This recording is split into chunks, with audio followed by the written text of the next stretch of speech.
Welcome to the Love and Sex Today show with Dr. Doug Weiss. Doug has been healing hearts and relationships for decades. He's helped thousands of people release the shame and the guilt, restoring hope, helping people get free from addictions to enjoy a better sex and love life. Here he is, your host, Dr. Doug Weiss. Welcome to Love and Sex Today. I am Dr. Doug Weiss, and I will be your host for now our 32nd conversation. I am so excited about this conversation because this topic is one of those that you just don't talk about. And we love doing that on Love and Sex. We love talking about things that are in your mind, they're in your heart, they're in your spirit, and you just sometimes don't even have a language for them, but we want to help you. Today's topic is having a sexual voice. Now, this is so important because so many times in my office, and it doesn't matter, you might be a man, you might be a woman, but you don't feel like you can talk about sex, don't feel like you can be heard about sex, and you don't feel like you're even connected necessarily to your sexuality. Well, we're going to talk about that today. Of course, we want you to go to loveandsextoday.com, subscribe there, review us on iTunes because people find us through your reviews, and it's very, very helpful. One of you will be selected for a private conversation with myself and also get a free chapter of one of my books on the webpage, Love and Sex Today. Well, today, let's get into this topic because this is huge. So many times I'm sitting in my office with someone and they've flown in from somewhere. They're doing an intensive with myself, and we have to talk about sex. Of course, we talk about dating, we talk about communication, we talk about money, we talk about all those topics. But we have to talk about sex because this is one of those places where people just have some challenges. They don't know each other's sex language. And for that, there's the 5 Sex Languages book. I would definitely recommend that for the whole sexual conversation. But in talking with couples, I need to sometimes encourage someone to have a sexual voice. So how do you know if you don't have a sexual voice? You don't bring up sex. You feel uncomfortable when sex is being talked about. You might try to shut your partner down if they want to talk about sex. I know this has happened so many times where one of the people in the marriage will say, I wanted to talk about sex. And every time I do, that's my spouse says, that's all I want to talk about. And I haven't brought it up in 5, 10, or 15 years. So if you're trying to shut the other person's voice down, that's usually indicative of you not wanting to have a voice either, or even having their voice heard. And if you don't feel like you have a voice, you don't feel like you can articulate your sexual desires, your sexual thoughts, your preferences, and even have the conversation of how often you want to have sex and what things are acceptable to you and what are not acceptable to you. So you want to be able to have your sexual voice, because if you don't, then your spouse cannot determine who you are sexually, because you're not letting them into that door of communication, that you like soft touch, or you like things differently, or you like different speeds, or you like to have different things going on at the same time. See, when you don't have a sexual voice, it's like you're saying to your spouse, I'm not sexual. Now, that's not fun for the spouse, because usually most people want to be able to at least have a communication about sexuality. Am I doing a good job? Does that feel good? Are you pleasured? What can I do to help you more? What would you like? And these are conversations that are very normal and healthy inside of a marriage to be able to communicate. So just take a minute and think to yourself, when was the last time I actually talked about sex inside my marriage? When was the last time I actually initiated a sexual conversation? Because until you can have those beginning conversations, it's going to be hard for you to, suggest maybe different things as far as it pertains to your sex language, or have a creative idea and feel like you're going to be accepted, or allowing your spouse to have any creativity, allowing them to have a voice, allowing them. I've had couples that even during sex, they don't talk. There's no voice.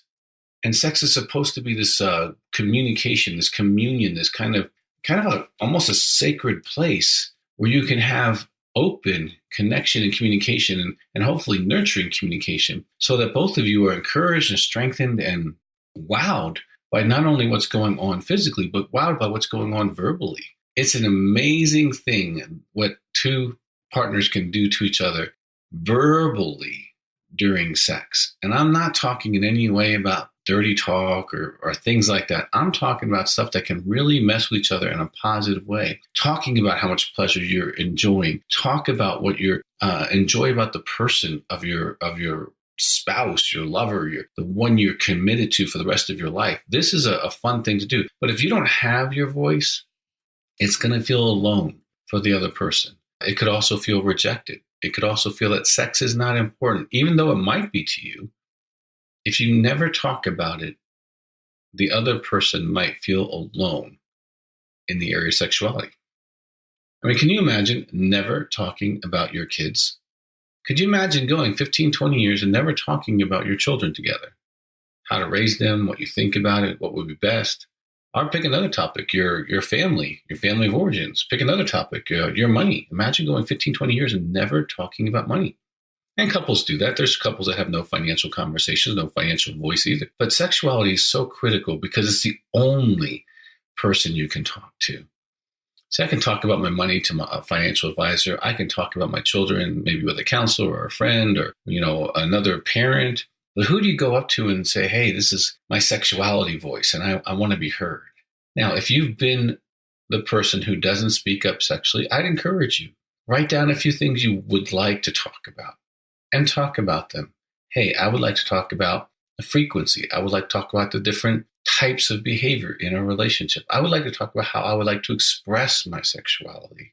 I would like to pursue you instead of always being pursued. I would like to ask instead of always being asked. I like this pre-sexual behavior, or I don't like this pre-sexual behavior. I would like to try this pre-sexual behavior. I would like this way to invite you. And what happens when you have two sexual adults? Because if you don't speak up sexually, you're kind of operating out of that child place.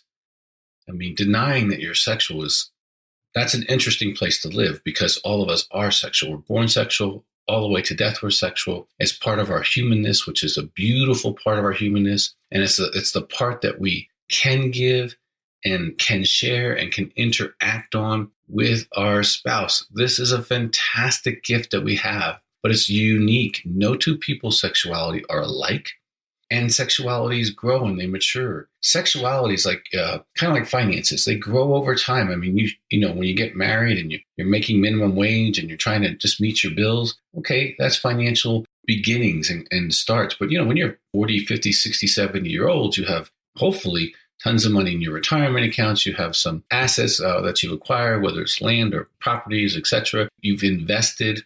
And hopefully you've done well and you financially mature. I mean, if you're 60 years old and you're still getting paid minimum wage and you have no savings or investment or retirement, you didn't do so well. Okay, now there's no shame in that. You can always mature and grow in any time in your life. The same is true sexually. Anytime you want, you can start having a sexual voice. And you might need to practice by yourself. Sometimes I'll have men or women say, listen, maybe it feels intimidating to talk to your spouse. Here's what I want you to do. I want you to sit here in a chair and then in the other chair, pretend that's your spouse and just start having that conversation. Go ahead and talk to your spouse about sex. I'm just going to sit here and listen. And then we talk about it. What would you like to say? And sometimes you're so disconnected from your sexuality, you can't even feel your sexuality. It's like if I say, okay, close your eyes and let yourself just feel sexual. Let yourself be sexual. Sometimes it takes minutes for people to connect to their sexuality.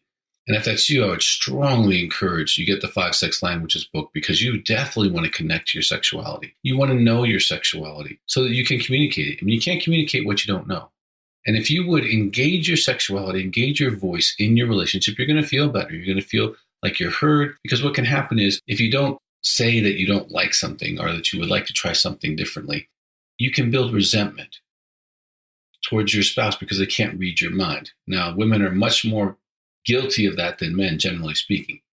But even as a man, if you don't have a sexual voice, if you feel shut down, if you feel like your wife won't let you talk about sex, or if you feel your husband won't let you talk about sex, there's going to build resentment. If you feel that your spouse is so mechanical sexually that you can't have any kind of relationship or connection during sexuality, and you want to talk about that, and you can't, you're going to feel stifled and shut down. And if that's you, I would say start with yourself, start with the chair, start with them. And if you can't get anywhere, talk to a counselor. If you need help, call my office, 719-278-3708. We help people through these conversations all the time. And it's important that you feel that you have a sexual voice because that can be a powerful part of your relationship if there's open communication. if there's not these imaginary stories about your spouse that can hinder, and actually find out what they like, want, desire, and are connected to. And it can be in any stage of sexuality, the sexual environment, the initiation phase, the foreplay phase, the actual act or afterwards.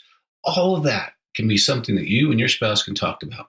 Well, I really encourage you to find your sexual voice. Let that voice be heard in your marriage so that you two can enjoy that level of communication to take you into a better love and sex today. Well, I'd like you to go to Love and Sex Today, subscribe there, review us on iTunes, and one of you will be picked for a private conversation with myself. Also get your free chapter in our book. And remember, always have great love and great sex today.